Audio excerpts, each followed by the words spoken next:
Extraction ہوتی ہے تو then so be it, because Pakistan کو فائدہ ہو رہا ہے نا. آپ look at the bigger picture. The bigger picture is کہ Pakistan is going to benefit, not me, not you, not PMLN's government and not PTI's government. So ہمیں بصیت پاکستانی اور محب وطن پاکستانی ہو کے سوچنا ہے, نہ کہ from our political parties lens اور from our provincial lens.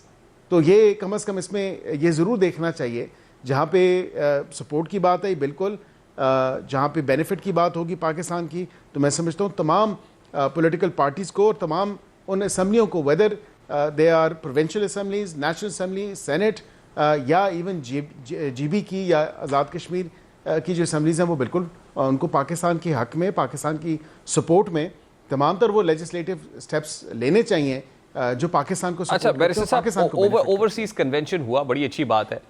اس کے ٹائمنگ کے اوپر بھی سوال ہے کہ اوورسیز کنونشن جو ہے جس وقت ہوا اس وقت بہت ناگزیر تھا. کیوں ہوا؟ پولیٹیکلی کیپٹلائز کرنا چاہتے ہیں؟ آپ کو لگتا ہے اوورسیز جو ہے وہ کسی ایک خاص پولیٹیکل پارٹی کو سپورٹ کرتے ہیں, بہت ناراض ہیں, ڈسگرنٹلڈ ہیں, تو اس وجہ سے اس وقت کو چنا گیا کہ یہ کنونشن ہوا؟ نمبر 1. نمبر 2 بات یہ کہ پاکستان مسلم لیگ نون یا حکومت جو ہے وہ بھی اس پہ پولیٹیکلی جو ہے منورنگ کر رہی ہے. وہاں پہ ہم نے دیکھا شیر افضل مروت واز دیئر, یا علی امین گنڈا پور صاحب کے ساتھ جو تعلق ہے, یا دیگر پاکستان تحریک انصاف کے لوگ ہیں جن کو کہا جاتا ہے جیل میں بانی پی ٹی آئی سے ملنے کے لیے بھیج دیا جاتا ہے. تو کیا یہ کانشیس اٹیمپٹ ہے حکومت کی کہ جتنا ڈیوائڈ کریٹ کیا جا سکتا ہے with in the P T I وہ کیا جائے؟ دیکھیں, پی ٹی آئی میں حکومت کو جو ہے وہ کسی قسم کی ڈیوائڈ کریٹ کرنے کی ضرورت نہیں ہے. ریحان صاحب آپ خود دیکھ رہے ہیں کہ وہ مجھے یاد پڑتا ہے کہ بچپن میں اخبار جہان ایک رسالہ آتا تھا یا میگزین, تو اس کے ساتھ وہ بیچ میں 7 عورتیں 7 کہانیاں وہ بھی ہم دیکھتے تھے کہ وہ کالم تھا, اینڈ ویریس اسٹوریز. تو یہاں پہ بھی یہ 7 عورتیں 7 کہانیوں کا جو ایک کانسیپٹ ہے اس پارٹی کے اندر, تو میں یہی دیکھ رہا ہوں. کیونکہ علیمہ خان صاحبہ ایک بات کرتی ہیں, بیرسٹر گور بصیت چیئرمین ایک بات کرتے ہیں, سلمان اکرم راجہ صاحب بصیت سیکرٹری جنرل وہ ایک بات کرتے ہیں, اور پھر اسی طرح جو آپ ان کے صوبے کے سی ایم کے پی کے ہیں گنڈا پور صاحب وہ ایک بات کرتے ہیں. تو ان کے اپنے اندر جو ایک جو تذبذب کا شکار ہے یہ پارٹی اور اس پارٹی کے لوگ, تو وہ آپ کے سامنے the government doesn't need to do anything.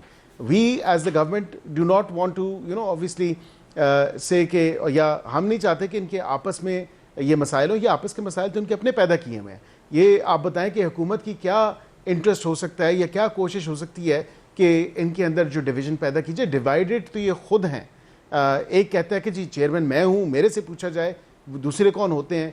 دوسرے کہتے ہیں کہ نہیں جی کسی سے بات نہیں ہو رہی, خان صاحب نے کہا ہے کہ کسی سے بات نہیں ہوگی. اور دوسرے موصوف جو ہیں وہ آ کے کہتے ہیں میں اپنے تئیں جو ہے وہ کوششیں کر رہا ہوں, ہاں خان صاحب نے مجھے. تو اس میں کس حد تک صداقت ہے سر؟ پی ٹی آئی کے اسٹیبلشمنٹ سے رابطوں میں کس حد تک صداقت ہے؟ دیکھیں, میں آپ کو یہ بتا سکتا ہوں کہ کسی قسم کا کوئی رابطہ نہیں ہے پی ٹی آئی کی لیڈرشپ کا اسٹیبلشمنٹ کے ساتھ. not that I'm actually the establishment spokesperson, لیکن as per the information and the knowledge that we have, of course کسی قسم کا کسی ڈیل کے حوالے سے, کسی بھی قسم کے مذاکرات کے حوالے سے, اور اسٹیبلشمنٹ تو پہلے ہی کہہ چکی ہے کہ we've got nothing to do with politics. اگر پالیٹکس کے حوالے سے بات کرنی ہے تو سیاستدان خود بات کریں, اپنے پولیٹیکل ایشوز خود اس کا حل تلاش کریں, نہ کہ ہمیں اس میں گھسیٹیں. اینڈ رائٹلی سو, بیکاز ان کا کانسٹیٹیوشن کے اندر جو رول ہے وہ ڈیفائنڈ ہے. Chief of the army staff کا خطاب آج سب نے دیکھا اور سنا. خطاب کل کا تھا لیکن اس کی آڈیو ویڈیو آ جائیے, اس میں خاصا ایگریشن تھا, خاصا جذباتی خطاب تھا chief of the army staff کا. اس کو دیکھ کے, باڈی لینگویج دیکھ کے آپ کو لگتا ہے کہ مستقبل قریب میں ایسی کوئی بات ہو سکتی ہے, کوئی بات چیت اسٹیبلشمنٹ کی اور پی ٹی آئی کی کوئی سیاسی قوتوں؟ دیکھیں, میں یہ آپ کو ضرور کہہ سکتا ہوں کہ جو آپ نے ایون کنونشن کے حوالے سے بات کی, تو کنونشن موسٹ سکسیسفل کنونشن تھا. پہلی دفعہ پاکستان میں پہلی دفعہ ایک اوورسیز کا جو کنونشن کروایا گیا, اور اس میں اکراس دا پارٹی لائنز جو ہے وہ ان کی انکلوژن تھی, ان کی ریپرزنٹیشن تھی. پی ٹی آئی کے کئی جو اوورسیز جو لوگ سپورٹ کرتے ہیں پی ٹی آئی کو, وہ بھی وہاں پہ موجود تھے. میں خود وہاں پہ موجود تھا اور میں نے خود دیکھا کہ پی ٹی آئی سے لوگ بھی ہیں, مختلف دیگر جماعتوں سے بھی لوگ ہیں. تو اوورسیز پاکستانیز جو ہیں وہ ہمارے ماتھے کا جھومر ہیں. اوورسیز پاکستانی جو ہیں وہ پاکستان کی جو ہے وہ شان ہے, اور بالکل اوورسیز پاکستانی کا ہر قسم کا جو ریگارڈ ہے, ہر قسم کی فیسیلیٹیشن جو ہے وہ پرووائڈ کی جا بھی رہی ہے اور کرتے بھی رہیں گے.